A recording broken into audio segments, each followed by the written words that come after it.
পাঠ্যপুস্তক সংশোধন, পরিমার্জন ও সমন্বয়ের লক্ষ্যে 10 সদস্যের একটি সমন্বয় কমিটি গঠন করেছে সরকার। গত 15 সেপ্টেম্বর এই কমিটিটি গঠিত হয়। তবে কমিটির কয়েকজন সদস্যকে নিয়ে ব্যাপক সমালোচনা চলছে। তাদের বিরুদ্ধে ধর্মবিদ্বেষ ও সমকামিতার অভিযোগ উঠেছে।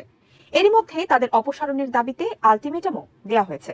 এবার বিষয়টি নিয়ে মুখ খুললেন জনপ্রিয় ইসলামী আলোচক ও আস-সুন্নাহ ফাউন্ডেশনের চেয়ারম্যান শায়েখ আহমদুল্লাহ। ধর্মবিদ্বেষী শিক্ষকদের অবিলম্বে অপসারণের দাবি জানিয়ে দিয়েছেন কড়া বার্তা। কি বললেন তিনি? জাতীয় শিক্ষাক্রম ও পাঠ্যপুস্তক বোর্ড কর্তৃক প্রণীত ও মুদ্রিত সব পাঠ্যপুস্তক সংশোধন ও পরিমার্জনের জন্য 10 সদস্যের একটি সমন্বয় কমিটি গঠন করেছে অন্তর্বর্তীকালীন সরকার। 15 সেপ্টেম্বর এই সমন্বয় কমিটিটি গঠন করে শিক্ষা মন্ত্রণালয়। তবে কমিটিটির কয়েকজন সদস্যকে স্বাভাবিকভাবে নেয়নি দেশের সাধারণ মানুষ। ফলে কমিটি ঘোষণার পরপরই চরম ক্ষোভের সৃষ্টি হয় বিভিন্ন মহলে। বিষয়টি নিয়ে এবার কড়া বার্তা দিয়েছেন জনপ্রিয় ইসলামী আলোচক শায়েখ আহমদুল্লাহ। কমিটি থেকে ইসলাম বিদ্বেষী 2 সদস্য কামরুল হাসান মামুন ও সামিনা লুৎফাকে অপসারণের দাবি জানিয়েছেন তিনি।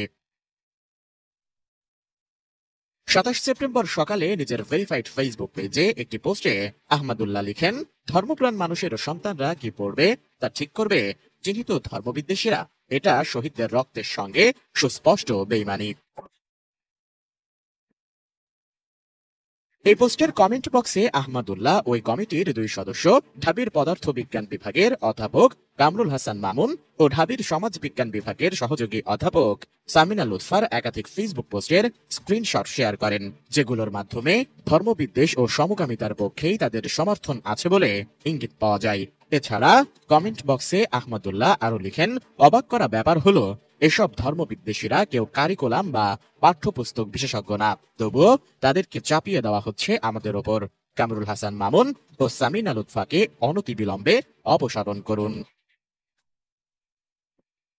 একই পোস্টের কমেন্টে শায়েখ আহমদুল্লাহ আরো লিখেন, আমাদের সন্তানদের পাঠ্যক্রম পর্যালোচনার দায়িত্ব পেয়েছে এরকম কিছু মানুষ যারা এদেশের মানুষের ধর্ম সংস্কৃতি ও মূল্যবোধের প্রতি শ্রদ্ধাশীল নয়। এটা একই সঙ্গে আপত্তির ও উদ্বেগের।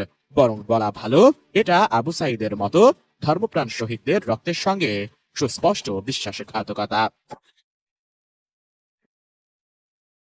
এদিকে শিক্ষা মন্ত্রণালয়ের গঠিত ওই সমন্বয় কমিটিতে কোনো ইসলামী বিশেষজ্ঞ না থাকায় উদ্বেগ প্রকাশ করেছে ঢাকা বিশ্ববিদ্যালয়ের ইসলামিক স্টাডিজ বিভাগের শিক্ষক শিক্ষার্থীরা। তাছাড়া কমিটি থেকে ওই 2 সদস্যকে অপসারণের দাবিতে 26 সেপ্টেম্বর জাতীয় প্রেস ক্লাবের সামনে মানববন্ধন করেন আলেম ওলামারা। তাদের দাবি, অধ্যাপক মামুন বিগত দিনগুলোতে তার ক্লাসে ও সামাজিক যোগাযোগ মাধ্যমে সামাজিক ও ধর্মীয় মূল্যবোধ বিদ্বেষী নানা বক্তব্য দিয়েছেন।